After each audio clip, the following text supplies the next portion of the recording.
Hi guys, Mila Tarot here. Welcome back po for your kapalaran sa pag-ibig.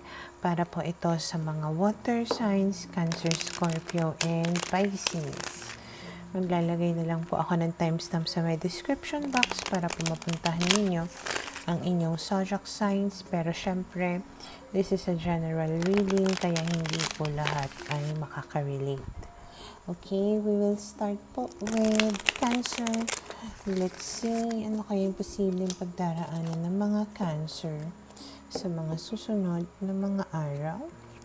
We have here the Eight of Swords, the Seven of Wands, the Ace of Pentacles, and the Emperor. Okay, so meron ditong fire sign and earth sign na pwedeng will make you feel weak, helpless. Parang nahihirapan ka na tanggihan siya. Nahihirapan ka na i-resist or labanan. Okay, hindi mo panindigan yung mga pinagsasabi mo. Hindi mo mapanindigan yung prinsipyo mo, parang ganyan. Lalo na at ino-offeran ka nitong tao na to ng relasyon or bagong panimula. Okay? Yun nga lang kasi, itong tao na to, medyo hindi mo kasi malaman kung ano talaga yung totoong saloobin niya. Kasi hindi siya masyadong expressive. Hindi siya masyadong showy, or pwedeng sinasabi niya sa'yo yung gusto niya, pero iba yung nakikita mo. Parang hindi niya masyadong napaparamdam sa'yo yung seriousness niya. Okay?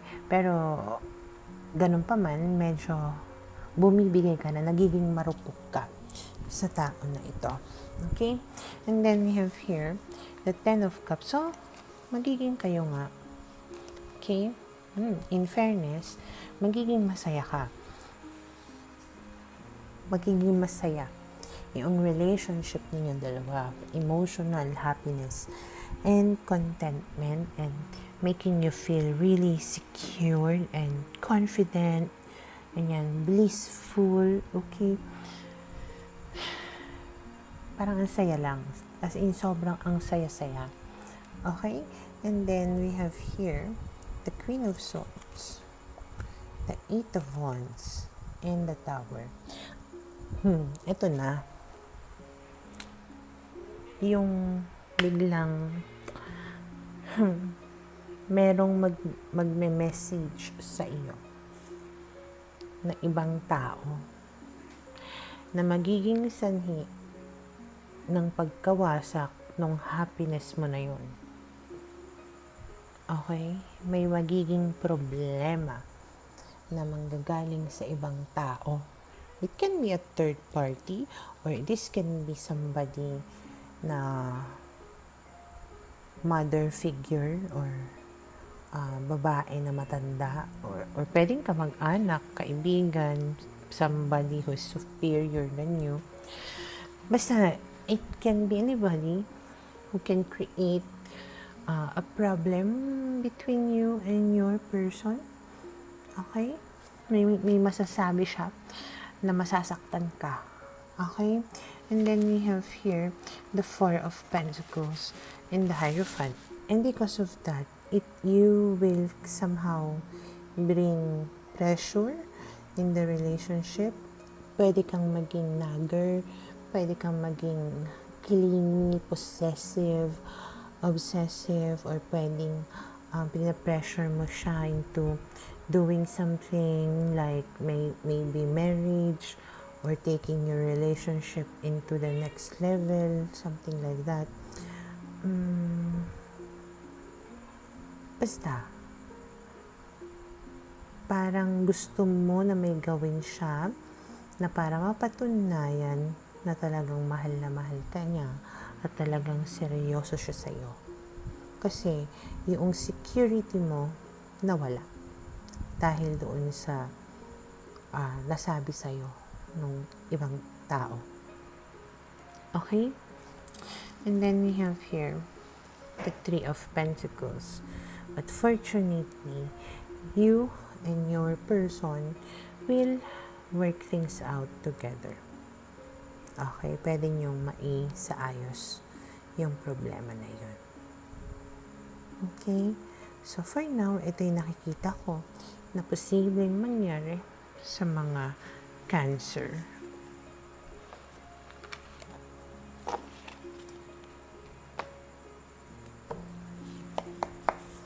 Para sa mga Scorpio. Okay, let's see ano kayong posibleng mangyari sa mga Scorpio sa mga susunod na mga araw. Okay, may lumipad na baraha. We have here, oh no, the Tower, the Hierophant, the King of Pentacles, the Six of Pentacles. Okay, maaaring magkaroon kayo ng problema ng partner mo, lalong-lalo na kung yung partner mo ay fire sign or earth sign. Okay?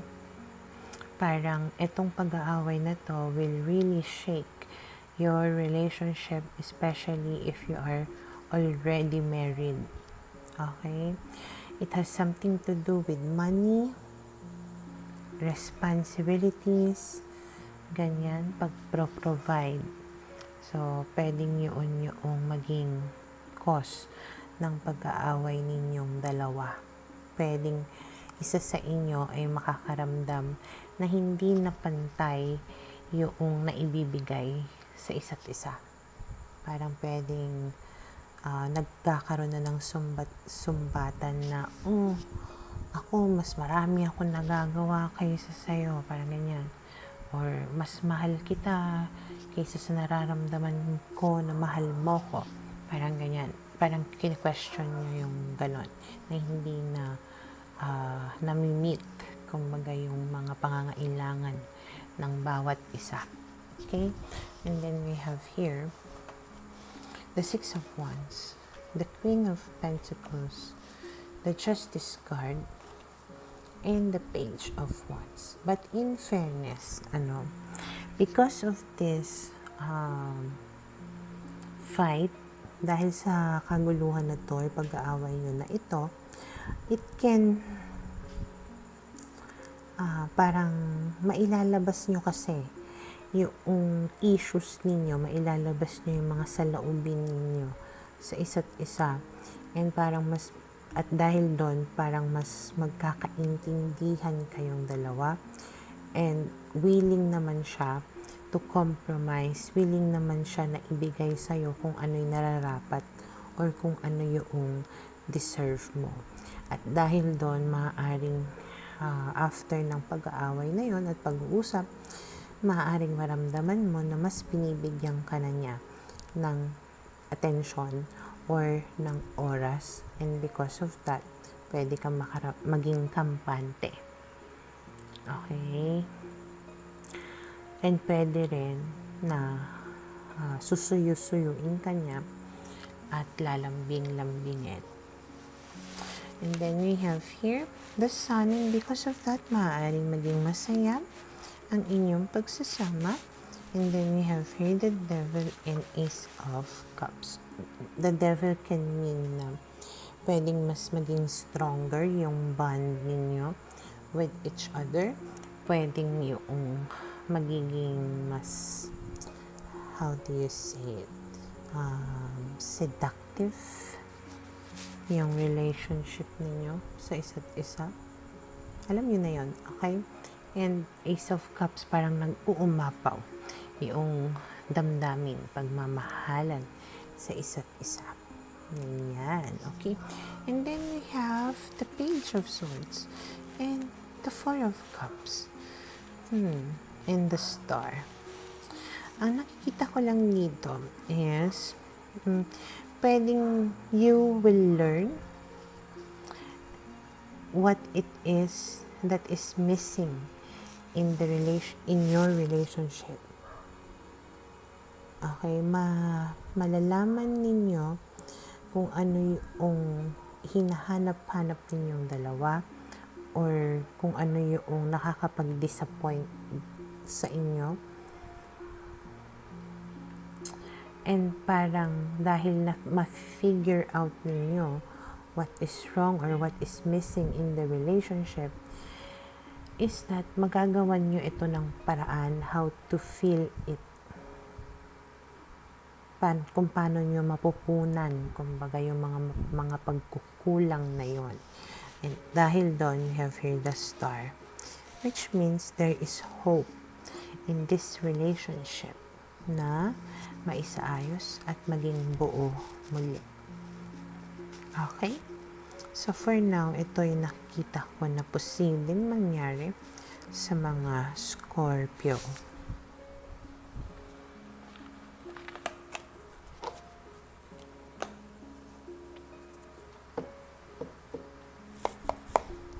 Para sa mga Pisces, okay, we will see ano kaya yung posibleng pagdaraanan ng mga Pisces sa mga susunod na mga araw.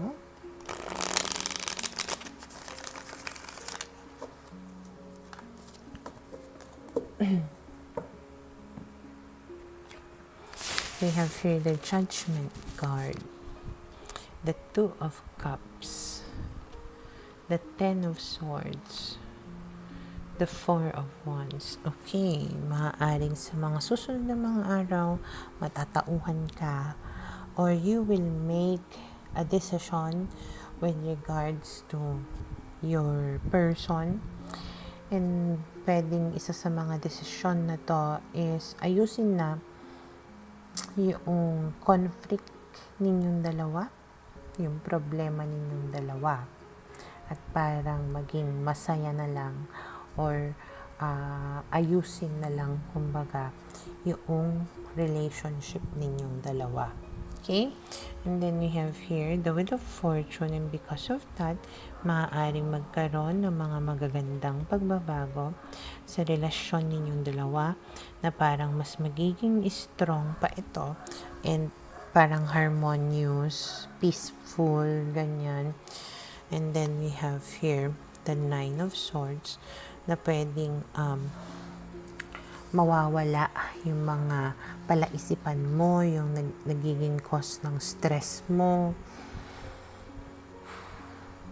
Okay? Parang you will feel like everything is smooth sailing, ganyan. Peace and quiet. Nagkakaroon kayo ng forgiveness sa isa't isa. Mas na-strengthen ninyo yung relationship ninyo sa isa't isa. Because the both of you decided to keep the peace in the relationship and to just forgive and forget yung mga nangyari na mga problema between the two of you. Okay?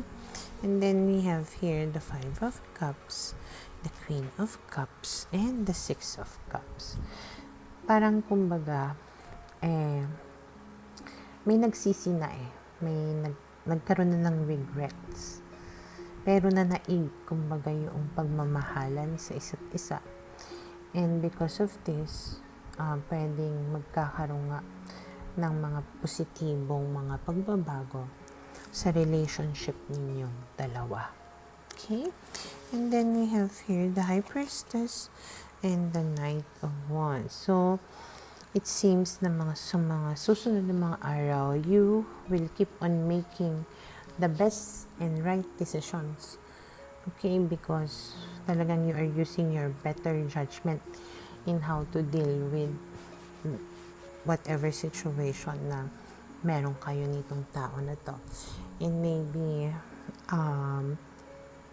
mas magiging passionate ang relationship ninyong dalawa. Mas magiging playful, flirtatious, ganyan. Basta masaya lang. Okay? And then we have here the Empress. And because of that, pwedeng isa sa inyo mabuntis. Okay? Pero, ibig sabihin lang, you will feel really confident and secured with what you have. And talagang mararamdaman mo yung pag-aalaga niya sa'yo at pagmamahal. Okay? So, ito yung nakikita ko na posibleng mangyari sa mga Pisces.